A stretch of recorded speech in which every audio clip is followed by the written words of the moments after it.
Hey guys, this is Mr. Hart here.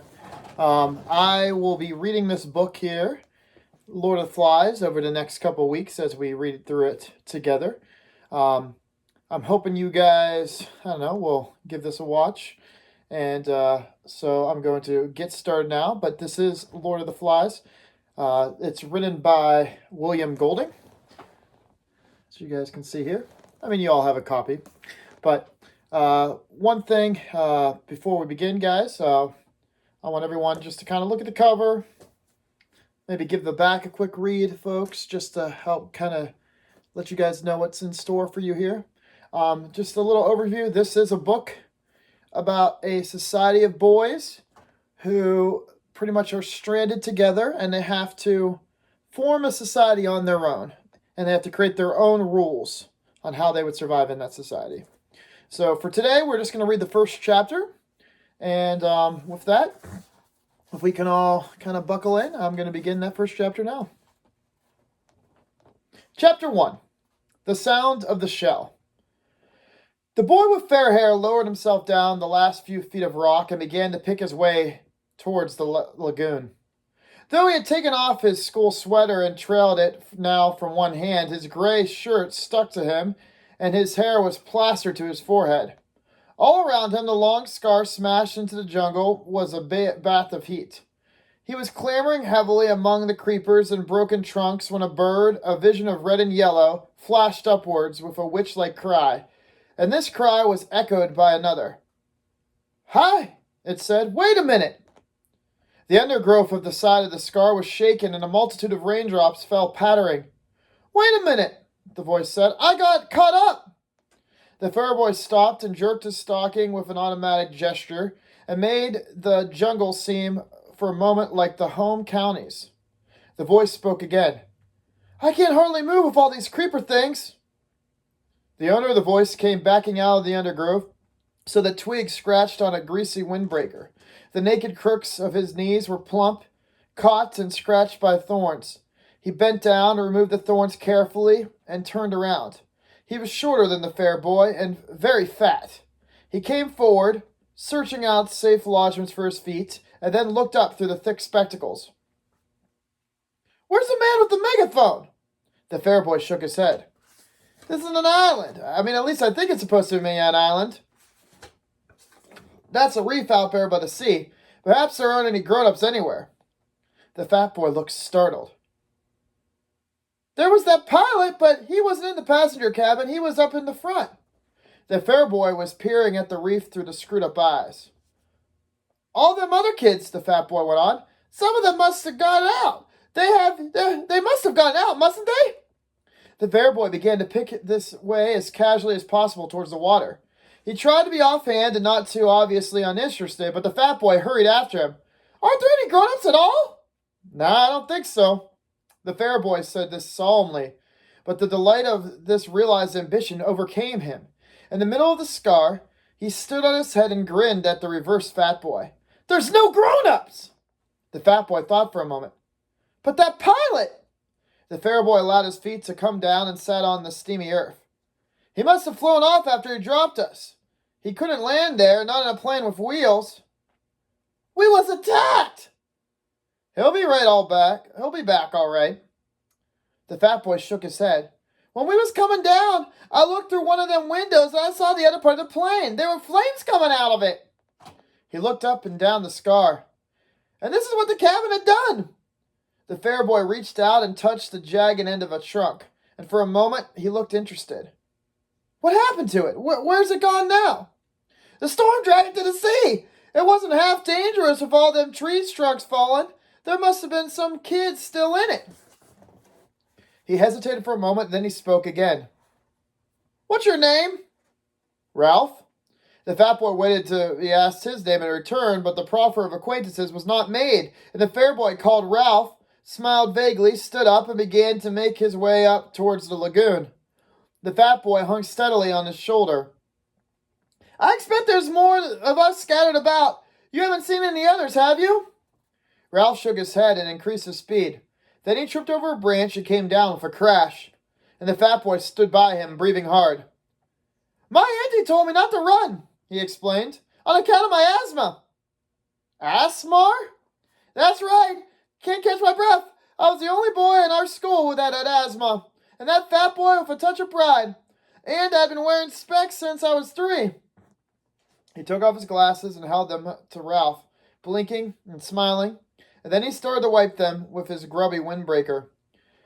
An expression of pain and inward concentration altered the pale contours of his face, and he smeared the smet from his cheeks, and he quickly adjusted the spectacles on his nose. Them fruit? He glanced around the scar. Them fruit, he said, I expect. He put on his glasses, and he waded away from Ralph, and crouched down among the tangled foliage. I'll be out again in just a minute. Ralph disentangled himself cautiously and stole away through the branches. And in a few seconds, the fat boy's grunts were behind him, and he was hurrying along the screen that still lay between him and the lagoon. He climbed over a broken trunk and was out by the jungle. The shore was fledged with palm trees. These stood or leaned or reclined against the light, and the green feathers were 100 feet up in the air. The ground beneath them was a bank covered with coarse grass, torn everywhere of the upheavals of fallen trees, scattered with the scaling of coconuts and palm saplings. Behind this was the darkness of the forest proper and the open space of the scar. Ralph stood, one hand against a gray trunk and skewed over the eyes against the shimmering water. Out there, perhaps a mile away, the white surf linked on a coral reef, and beyond that was the open sea of the dark blue. Within the irregular arc of the coral, the lagoon was as still as the mountain lake, blue of all shades and shadowy green and purple. The beach between the palm terrace and the water was a thin stick, endless apparently, for to Ralph's left was a perspective of palm and beach and water that drew to a point of infinity, and always, almost visible, was the heat. He jumped down the terrace. The sand was thick over his black shoes, and the heat hit him. He became conscious of the weight of the clothes, kicked his shoes off fiercely, and ripped off each of his stockings with the elastic garter in a single movement. And then he leaped back on the terrace, pulled off his shirt, and stood there among the skull-like coconuts and green shadows from the palms and the forest sliding over his skin. He undid the stay clasp of the belt, lugged off his shorts and pants, and stood there naked, looking at the dazzling beach and the water. He was old enough, 12 years and a few months, to have lost the prominent tummy of a childhood, and yet he was not old enough for adolescence to have made him awkward. You could see now that he might make a boxer as far as the width and heaviness of his shoulders went, but there was a mildness over his mouth and eyes that proclaimed no devil. He patted the palm trunk softly and forced at last to believe in the reality of the island. He laughed delightedly again and stood on his head. He turned neatly to his feet, jumped down on the beach, knelt, and swept a double armful of sand and pile against his chest. And then he sat back and he looked at the water with bright, excited eyes. Ralph! The fat boy lowered himself to the terrace and sat down carefully, using the edge as a seat. I'm sorry I've been such a time. Them fruit. He wiped his glasses and adjusted them on the button nose. The frame had made a pink V on the bridge. He looked critically at Ralph's golden body and then down to his own clothes. He laid a hand on the end of his zipper that extended down his chest. My auntie! And then he opened the zipper and decided, with a decision, and pulled the whole windbreaker over his head. There! Ralph looked at him sidelong and he said nothing. I expect we'll have to know all their names, said the fat boy, and we're going to have to make a list. We ought to have a meeting. Ralph did not take the hint, so the fat boy was forced to continue. I don't care what they call me, he said confidentially, so long as they don't call me what they used to call me in school. Ralph was faintly interested. What was that? What did they used to call you? The fat boy glanced over his shoulder, then leaned towards Ralph. He whispered, They used to call me Piggy. Ralph shrieked with laughter, and he jumped up. Piggy! Piggy! Ralph, please! Piggy clasped his hands in apprehension. I said I didn't want... Piggy! Ralph danced into the hot air with the beach and then turned to the fighter plane with wings swept back and a machine gun Piggy. Chow! Chow! He dived in the sand at Piggy's feet and he lay there laughing. Piggy! Piggy grinned reluctantly, pleased despite himself as to even get this much recognition. So long as you don't tell the others, okay? Ralph giggled in the sand. The expression of pain and concentration returned to Piggy's face. Half a sec. He hastened back into the forest, and Ralph stood up and trotted along to the right. Here the beach was interrupted abruptly by the square motif of the landscape. A gray platform of pink granite thrust up uncompromisingly through the forest and terrace and sat in sand and lagoon to make a raisy jetty 4 feet high. The top of it was covered with a thin layer of soil and coarse grass and shaded with young palm trees. There was not enough soil for them to grow to any height, and when they reached perhaps 20 feet above, they fell and they dried, forming a crisscross pattern of trunks, very convenient to sit on. The palms that still stood made a green roof covered on the underside with a quivering tangle of reflections from the lagoon. Ralph hauled himself onto the platform, noted the coolness and shade, shut one eye, and decided that the shadows on his body were really green. He picked his way to the seaward edge of the platform and stood looking down into the water. It was clear to the bottom and bright with the effervescence of the tropical weed and coral. A school of tiny, glittering fish flicked hither and thither. Ralph spoke to himself, sounding the bass strings of delight. Whoozoo!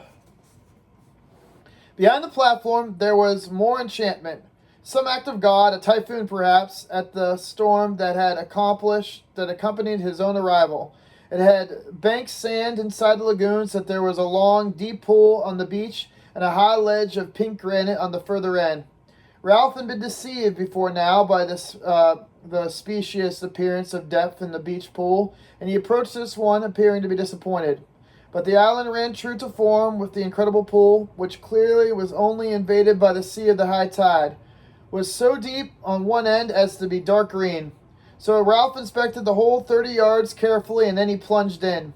The water was warmer than his blood, and he might have been swimming in a huge bath. Piggy appeared again. He sat on the rocky ledge, and he watched Ralph's green and white body enviously. You can't have swim? Piggy? Piggy took off his shoes and socks, arranged them carefully on the ledge, and he tested the water with one toe. It's hot! What did you expect? I didn't expect nothing. My auntie. Sucks to be your auntie. Ralph did a surface dive and swam under the water with his eyes open. The sandy edge of the pool loomed up like a hillside, and he turned over, holding his nose, and a golden light danced and shadowed over his face. Piggy was looking determined and began to take off his shorts, and presently he was palely and fatly naked. He tiptoed down the sandy side of the pool and sat there up in his neck and water, smiling roughly at Ralph. Aren't you going to swim? Piggy shook his head. I can't swim. I wasn't allowed. You know, my asthma. Sucks to be your asthma. Ralph paddled backwards down the slope, immersed his mouth, and blew its jet of water into the air. Then he lifted his chin and he spoke. I learned to swim when I was 5. Daddy taught me. He's a commander in the Navy. When he gets leave, he'll come and rescue us. Where's your father? Piggy flushed suddenly. My dad's dead. And my mom. He took off his glasses and looked vainly for something for which to clean them. I used to live with my auntie. She kept a candy store, and we used to get, ever so many candies. As many as I liked I could have. When do you suppose your dad will rescue us? He'll rescue us as soon as he can. Piggy rose, dripping from the water, and stood naked, cleaning his glasses with a rock. The only sound that reached them now through the heat of the morning was the long, grinding roar of the breakers of the reef. How does he know we're here? Ralph lolled in the water. Sleep enveloped him like the swathing mirages that were wrestling with the brilliance of the lagoon. How does he know we're here? Because, thought Ralph, because, that roar from the reef became very distant. They'd tell him at the airport, that's why. Piggy shook his head, put on a flashing glasses, and looked down at Ralph. Not them. Didn't you hear what the pilot said about the atom bomb? They're all dead! Ralph pulled himself out of the water, and he stood facing Piggy and considered this unusual problem. But Piggy, he persisted. an island, isn't it? I climbed a rock, and I think this is an island, said Ralph slowly. Then they're all dead, said Piggy, and this is an island. Nobody don't know we're here. Your dad's not going to know. Nobody's going to know. Nobody's coming to save us. His lips quivered as the spectacles were dimmed with the mist. We may stay here until we die. And with that word, the heat seemed to increase till it became a threatening weight, and Lagoon attacked them with a blinding effulgence. Get my clothes. Over there, muttered Ralph. He trotted through the sand, enduring the sun's enmity, and he crossed the platform and found his scattered clothes. To put on a gray shirt once more was strangely pleasing. Then he climbed the edge of the platform and sat in the green shade of the convenient trunk. Piggy hauled himself up, carrying most of his clothes under his arms, and then he sat carefully on the fallen trunk near the little cliff that fronted the lagoon, and the tangled reflections quivered over him. And presently he spoke. We gotta find the others. We gotta do something. But Ralph said nothing. This was a coral island. It was protected from the sun. So ignoring Piggy's ill-omented talk, he dreamed pleasantly. Piggy insisted, How many of us are there? Ralph came forward and stood by Piggy. I don't know. Here and there, little breezes crept over the polished waters beneath the haze of the heat. And when the breezes reached the platform, the palm fronds would whisper so that the spots of blurred sunlight slid over their bodies and moved like bright winged things in the shade. Piggy looked up at Ralph. All the shadows on Ralph's face were reversed, green above, bright below the lagoon. A blur of sunlight was crawling under his hair. We gotta do something! Ralph stood and just looked through him. Here at last was that imagined but never fully realized the place leaping into real life. Ralph's lips parted in a delighted smile, and Piggy, taking a smile to himself as a mark of recognition, laughed with pleasure. If this is even really an island. What's that? Ralph was stopping, smiling, and pointing towards the lagoon. Something creamy lay among the ferny weeds. A stone. No, that's a shell.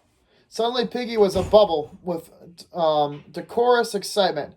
That's right, it's a shell. I've seen one of those before on someone's back wall. A conch, he called it. He used to blow on it, and then his mom would come.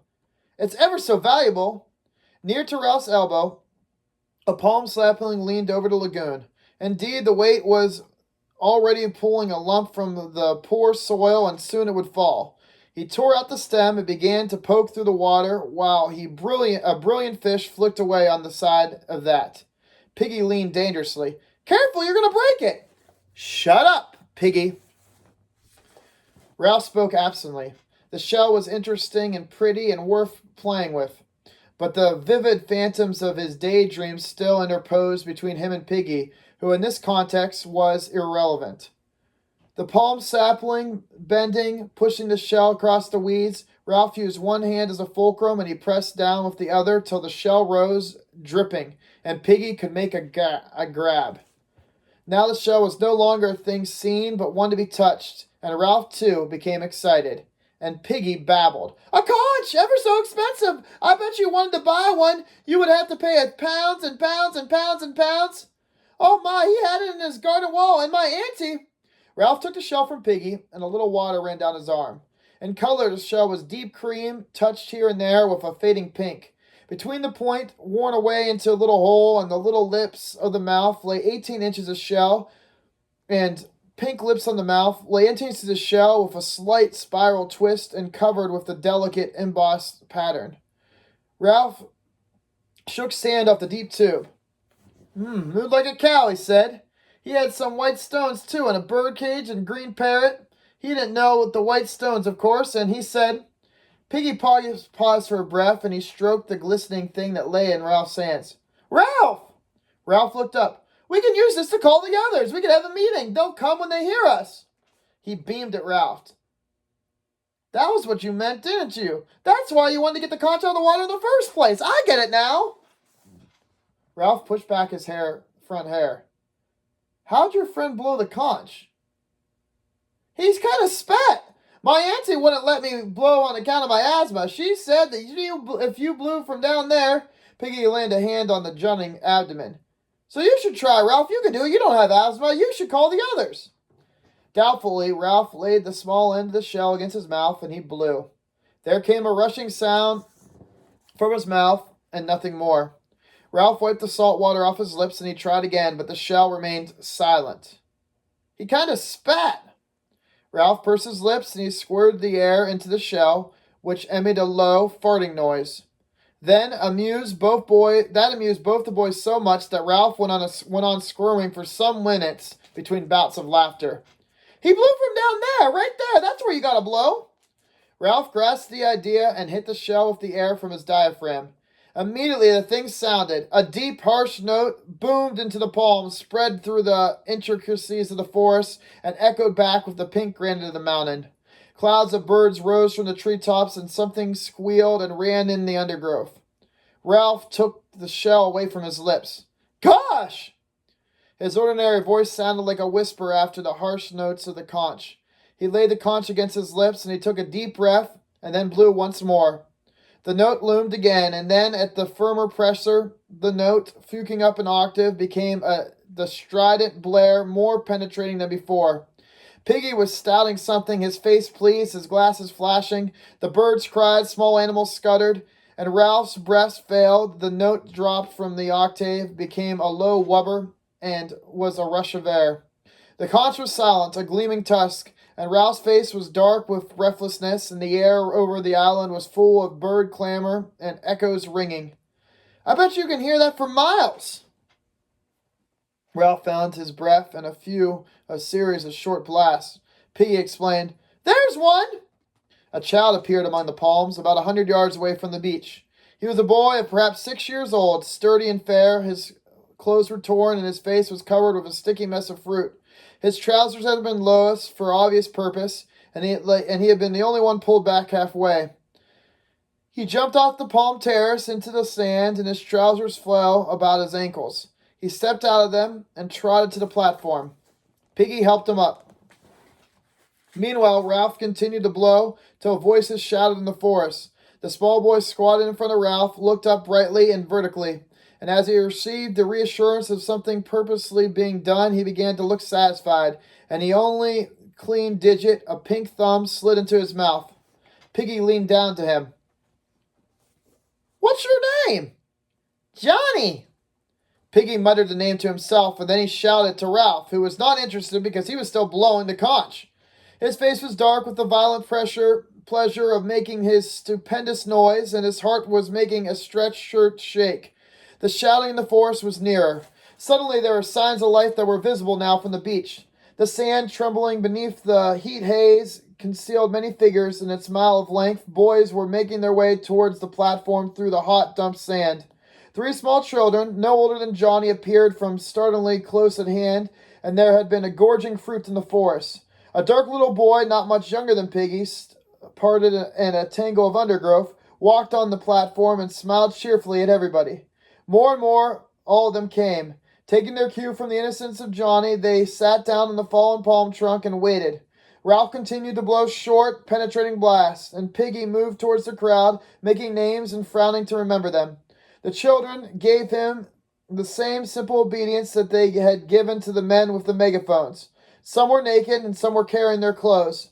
Others were half naked or more or less dressed in school uniforms, gray, blue, fawn-jacketed, or jerseyed.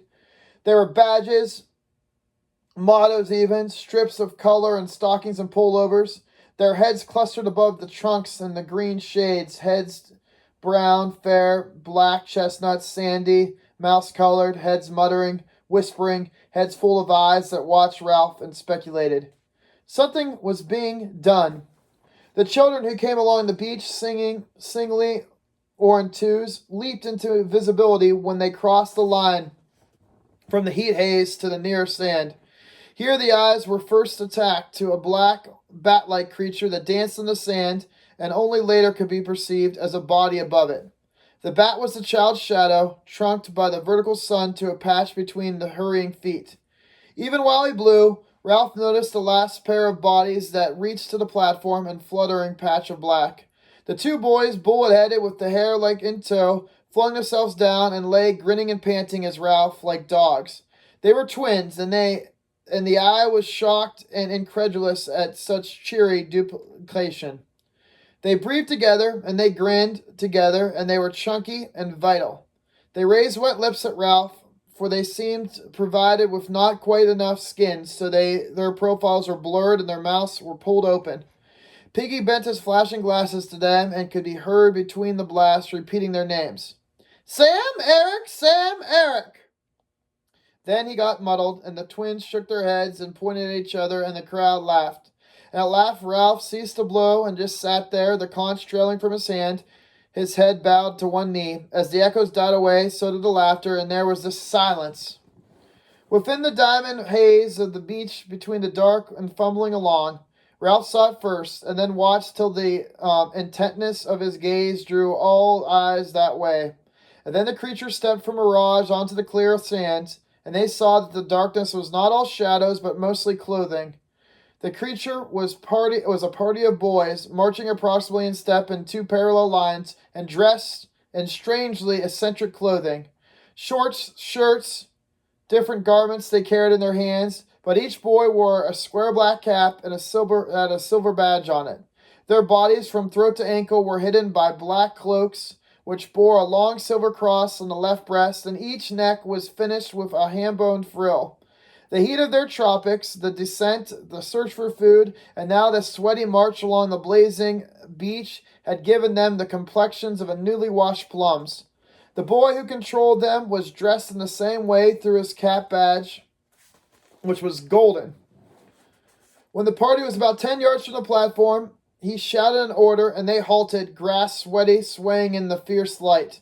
The boy himself came forward, vaulted on the platform with his cloak lying, and peered into what to him would have been the complete darkness.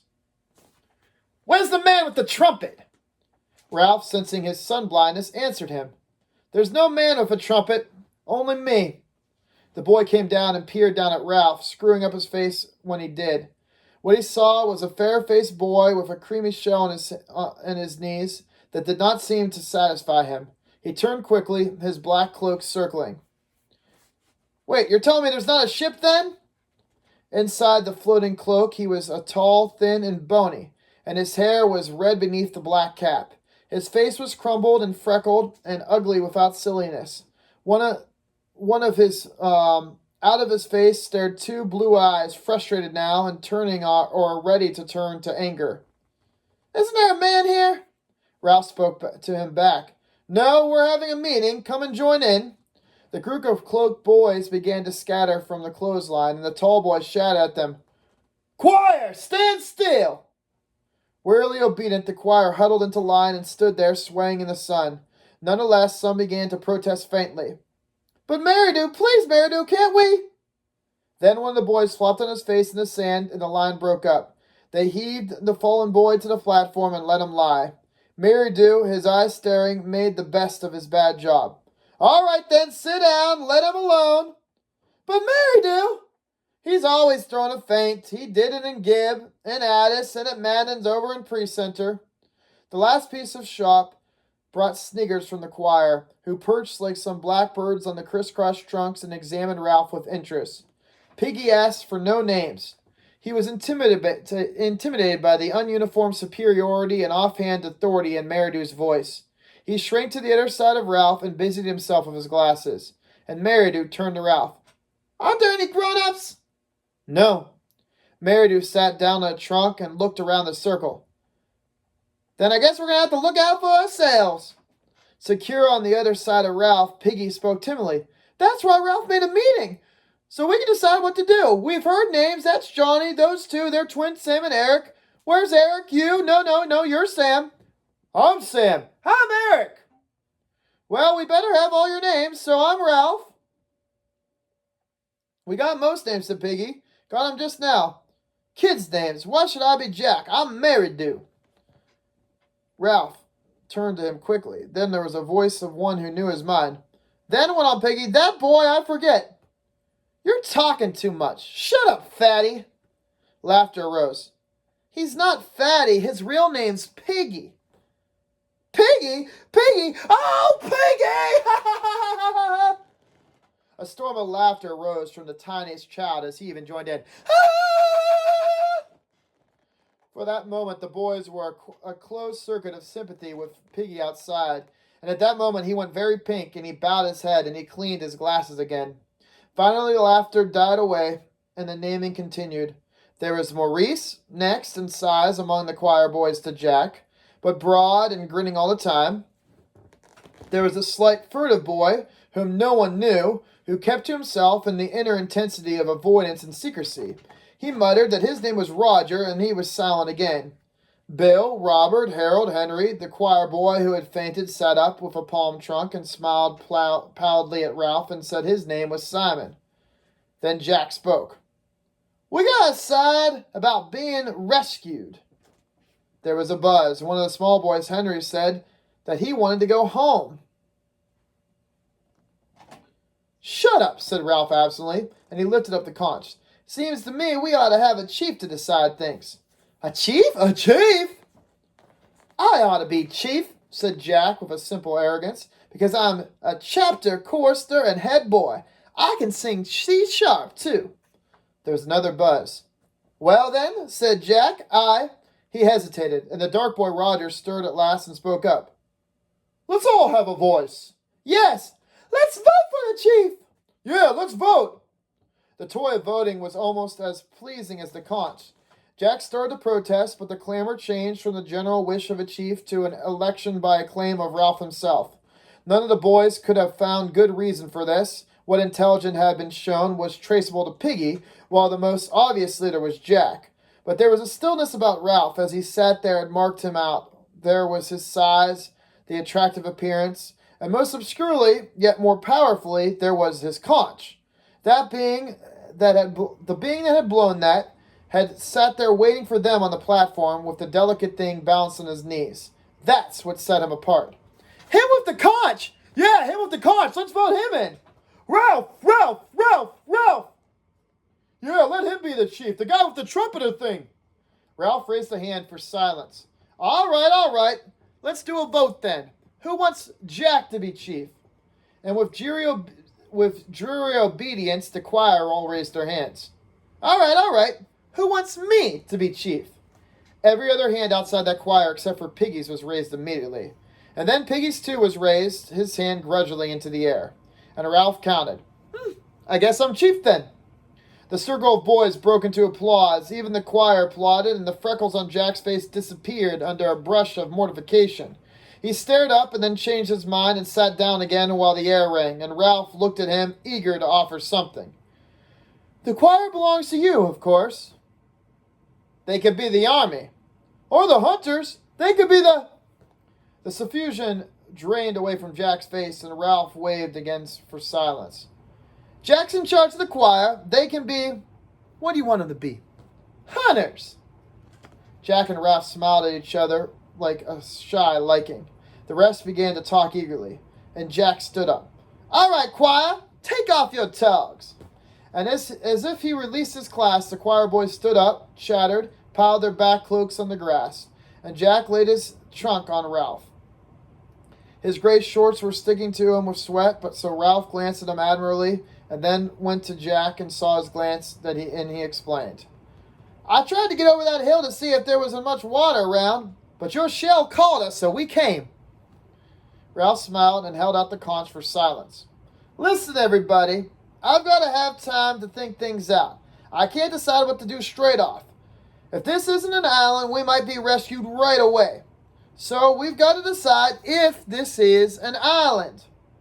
Everybody must stay around here and wait and not go away. 3 of us, if we can, we're going to take more. If we take more, it'll just get all mixed, and we'll lose each other. So therefore, just 3 of us are going to go on an expedition and find out if this is an island or not. I'll go, and Jack will go, and..." He looked around the circle at eager faces. There was no lack of boys to choose from. "And Simon! Simon will go." The boys around Simon giggled, and he stood up, laughing a little. Now that the pallor of the faint was over, he was a skinny, vivid little boy with a glance coming up from under a hut of straight hair that hung down, black and coarse. He nodded at Ralph. "Yeah, I'll come." "And I." Jack snatched from a sizable sheath knife and clouded in the trunk. The buzz rose and died away, and Piggy stirred. I'll come. Ralph turned to him. You're no good on a job like that. All the same, I'm coming. We don't want you, said Jack. 3's enough. Piggy's glasses flashed. I was with him when he found the conch. I was with him before anyone else was. Jack was one of the others paid no attention, though. There was a general dispersal, and Ralph, Jack, and Simon jumped off the platform and walked along the sand past the bathing pool. Piggy hung bumbling behind them, though. If Simon walks in the middle of us, then we could talk over his head. The 3 of them fell into step, and this meant every now and then Simon had to double shuffle to catch up with the others. Presently, Ralph stopped and turned back to Peggy. Look! Jack and Simon pretended to not notice nothing, and they walked on. You can't come. Piggy's glasses were misty again, this time with humiliation. But you told him. Why did you tell him after I told you not to? His face flushed this moment, and it trembled. After I said I didn't want you to. What on earth are you even talking about? About being called a piggy. I said I didn't care, but I just didn't want them to call me a piggy. And I said not to tell them that, and then what'd you do? You went on and you straight told them that right away. Stillness descended on them, and Ralph, looking with more understanding at Piggy, saw that he was hurt and crushed, so he hovered between the two courses of apology or further insult. Tell you what, it's better to be called Piggy than Fatty, he said at last with the directness of genuine leadership. And anyways, I'm sorry if you feel like that. Now go back, Piggy, and take names. That's your job. So long now. Go, go, go. He turned and he raced with the other 2. Piggy stood and he rose, and indignation faded slowly from his cheeks. He went back to the platform, and the 3 boys walked briskly up the sand. The tide was low, and there was a strip of weed-strewn beach that was almost as firm as a road. A glance of glamour was spread over them, and the scene that they were conscious of the glamour and made happy by it. They turned to each other, laughing excitedly, talking, not listening.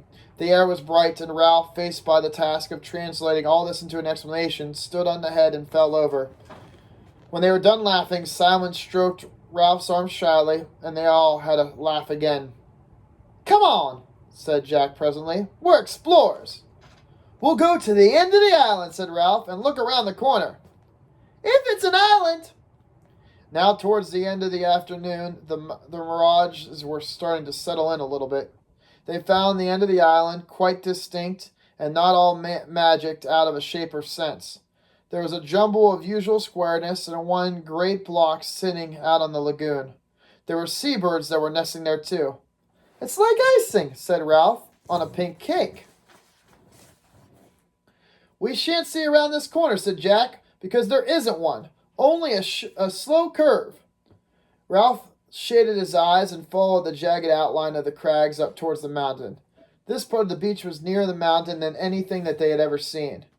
We'll try climbing the mountain from here, he said. I should think this is the easiest way. There's less of, jungly stuff and more pink rock. Come on. The 3 boys began to scramble up. Some unknown force wrenched and shattered these cubes so that they lay askew, often piled diminishingly on one another. The most usual feather of the rock was a pink cliff surmounted by a skewed block, and again surmounted, and again, still the pinkness came, a stack of balanced rock projecting through the looped fantasy of the forest creepers. When the pink cliffs rose out of the ground, there was also some narrow tracks winding upwards. There were edges along them, deep in the plant world, their faces to the rock. What made this track? Jack paused, wiping the sweat from his face, and Ralph stood by him, breathless. Men! Jack shook his head. Animals? Ralph peered into the darkness under the trees. The forest minutely vibrated. Come on, let's keep going. The difficulty was not in the steep ascent that round the shoulder of the rock, but the occasional plunges through the undergrowth to get to the next path. Here the roots and the stems of the creepers were in such tangles that the boys had to thread them through like pliant needles. Their only guide, apart from the brown round of the occasional flashes of the light through the foliage, was the tendency of slope. Whether the whole, laced as it were, the cables of the creeper, stood higher than that. Somehow, though, they moved up. Immured in these tangles, at perhaps their most difficult moment, Ralph turned the shining eyes to others. Wacko? Wizard! Smashing! They paused in the pleasure that was not obvious. All three were hot, dirty, and exhausted, so Ralph was badly scratched. The creepers were as thick as their thighs and left little but tunnels for further penetration. Ralph shouted experimentally, and they listened to the muted echoes. This is real exploring. I bet nobody's ever been here. We ought to draw a map, only we haven't any paper. We can make scratches on bark and bring back stuff in. Again came the solemn communion of shining eyes in the gloom. Wacko? Wizard! There was no place for standing on one's head. This time Ralph expressed the intensity of his emotions by pretending to knock Simon down, and soon there was a happy heaving pile in the underdusk. When they had fallen apart, Ralph spoke first. Gotta get on. The pink granite of the next cliff was further back from the creepers and trees so that they could not trot up the path. This again led to more open forest so that they had a glimpse of the spread sea. More openness came with the sun, its dried and sweat that had soaked their clothes to the dark, damp heat. And at last the way to the top looked like a scampering over the pink rock, with no more plunging through the darkness. The boys chose their way through the defiles and overheads of sharp stone. Look, look! High over the end of the island, the shattered rocks lifted up the stacks and chimneys. This one against Jack leaned, moved with a grating sound when they pushed. Come on! But not come on to the top. The assault on the summit must wait while the three boys accepted this challenge. The rock was as large as a small motor car. Heave! Sway back and forth. Catch the rhythm. Heave! Increase the swing of the pendulum. Increase. Come up and bear against the point of furthest balance. Increase. Heave! The great rock loitered, poised on one toe, decided not to return, moved through the air, fell, struck, turned over, leapt droning through the air, and smashed a deep hole in the canopy of the forest. Echoes and birds flew, white and pink dust floated. The forest further down shook as their passage of the enraged monster, and then the island was still. Wacko? Like a bomb! Woo! Not for 5 minutes could they drag themselves away from this triumph. But they left at last. The way to the top was easy after that, and as they reached the last stretch, Ralph stopped. Golly! They were at the lip of the circular hollow in the side of the mountain. This was filled with blue flour, a rock of the plant of some sort, and an overflow hung from the vent that spilled lavishly among the canopy of the forest. The air was thick with butterflies, lifting, fluttering, settling. Beyond the hollow was the square top of the mountain, and soon there was standing on it. They all guessed before that this was an island, clambering among the pink rocks with the sea on the other side and the crystal heights of air, and they know by some instinct that this sea lay on each other side. But there seemed something more fitting in leaving the last word till they stood on the top, and could see a circular horizon of water. Ralph turned to the others. This belongs to us. It was roughly boat-shaped, humped near the ends of the behind them, and jumped descent of the shore. On either side, rocks, cliffs, treetops, and steep slope forward there. The length of the boat, a tamer descent and tree-clad with hints of pink, and then the jungly flat of the island, deep green but drawn at the end of its pink tail. There, where the island petered out in the water, was another island, a rock, almost detached, standing on the fort, facing them across the green with one bold pink bastion. The boys surveyed all this, and then looked out to the sea. They were high up, and the afternoon had advanced. The view had not robbed them of the sharpness of the mirage. Now that's a reef, a coral reef! I've seen pictures of ones like that before, but never one in person. The reef enclosed more than one side of the island, lying perhaps a mile out, parallel to what they now thought was the beach. The coral was scribbled in the sea as though a giant had bent out to reproduce the shape of the island in a flowing chalk line, but tried before he had finished. Inside was the peacock water, rocks and weeds showing as if in an aquarium. Outside was the dark blue of the sea. The tide was running so long that long streaks of foam tailed away from the reef, and for a moment they just felt the boat that was moving steadily astern. Jack pointed down. That's where we landed. Beyond falls and cliffs, there was a gash visible in the trees. There were splintered trunks and then the drag, leaving only a fringe of palm between the scar and the sea. There, too, jutting off the lagoon, was the platform from which the insect-like figures were moving near it. Ralph stretched a twinning line from the bald spot on which they now stood with a slope, a gully through flowers, round and down to the rock where the scar started. That's the quickest way. Eyes shining, mouths open, triumphant, they savored the right of their domination. They were lifted up, and at that moment, they were friends. There's no village smoke, and there's no boat, said Ralph. We'll make sure later, but I think it's uninhabitable. I think it's uninhabited, actually. Well, we're going to have to get food. We'll hunt, we'll catch things until they fetch us. Simon looked at them both, saying nothing but nodding with his black hair flopped downward and forwards. His face was glowing, and Ralph looked down the other way where there was no reef. Steeper, said Jack. Ralph made a cupping gesture. That bit of forest down there, the mountains, holds it up. Every point of the mountain held up trees, flowers and trees. Now the forest stirred, roared, and flailed. The nearer acres of the rock flowers fluttered for a half a minute, and the breeze blew cool on their faces. Ralph spread his arms. This is all ours! They laughed, and they rumbled, and they shouted on the mountain.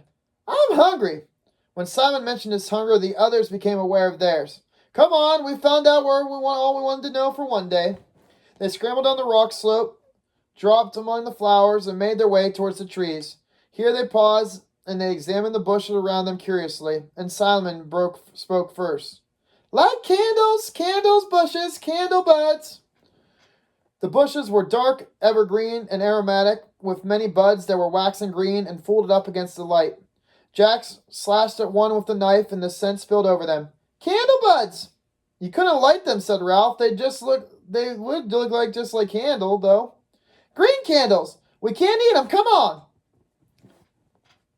They were in the beginnings of the thick forest, pronking with the weary feet to the track, when they heard the noises. Suddenly, there were squeakings, and a hard strike of hoofs on the path. And as they pushed towards the squeaking, it increased until it became a frenzy. They found a piglet that was caught in a curtain of creepers, throwing itself in elastic traces in all the madness of the extreme terror. Its voice was thin, needle-sharp, and insistent. The three boys rushed towards it, and Jack drew his knife with a flourish. He raised his arm in the air, and then came a pause, a hiatus, and the pig continued to scream, and the creepers to jerk, and the blade continued to flash at the end of the bony arm. The pause was only long enough for them to understand what an enormity the downward stroke would be. Then the piglet tore loose from the creepers and scurried into the undergrowth. They were there looking at each other in the place of terror. Jack's face was white under his freckles. He noticed that he still had the knife aloft and brought his arm down, replacing the blade of the sheath. Then they all three laughed ashamedly and began to climb back down the track. Oh my goodness. I was choosing a place. I was just waiting for a moment to decide where to stab him. You should stick a pig, said Ralph fiercely. They always talk about sticking a pig. Yeah, you should cut a pig's throat to let the blood out. Otherwise, you can't eat the meat. So that's one thing you always got to do. You got to slit its throat. Well, why didn't you slit its throat then? They knew very well why he hadn't slit the throat. Because of the enormity of the knife descending and cutting into living flesh. Because of all that unbearable blood. You see, Jack had never taken a life before. Even of a pig's. I was going to, said Jack. He was ahead of them and they could not see his face. But, I was just choosing the best place to stab him. That's all. I would have done it. I swear I would have done it. Next time I will, though. And at that, he snatched his knife out of his sheath and he slammed it into the tree trunk. Next time, there would be no mercy. He looked around fiercely, daring them to contradict him. And then they broke out into the sunlight, and for a while they were busy finding and devouring food as they moved down the scar towards the platform and the meeting. All right, guys, that is the end of chapter 1. I want to assure you folks, if you were like, oh my goodness, that was a very long chapter, you're not wrong. It was a long chapter, but that is considerably longer than most of the chapters of this book. It's a couple things I want you to think about while we begin this, guys. We've been introduced to, I'm going to say 3 main characters so far. We've got Piggy, we have Ralph, and we have Jack, we're going to say, as our third one. All right, and we are introduced to Simon too, but I feel like we don't get to know him too much. I want you guys to think to yourselves, if you were trapped on an island with just your best friends, okay, no adults whatsoever, I want you to think to yourselves, okay, how would we survive? Who would take on what roles? Who would be the leader? Who would be the person who would get the food? Who would be your comic relief? I want you to think about, amongst your friends, what people would take on different roles if you had to survive on your own on an island. Folks, I am hoping that everybody out there is healthy. I know this quarantine is not the easiest thing, and I know it can get boring at times, but please, guys, stay safe. Just love your families. Be good and, honestly, make the best of it. And honestly, guys, we're going to all get through this together. So please, guys, take care. And until next time, I will be hopefully posting chapter 2 of this book tomorrow. So have a good one, everybody.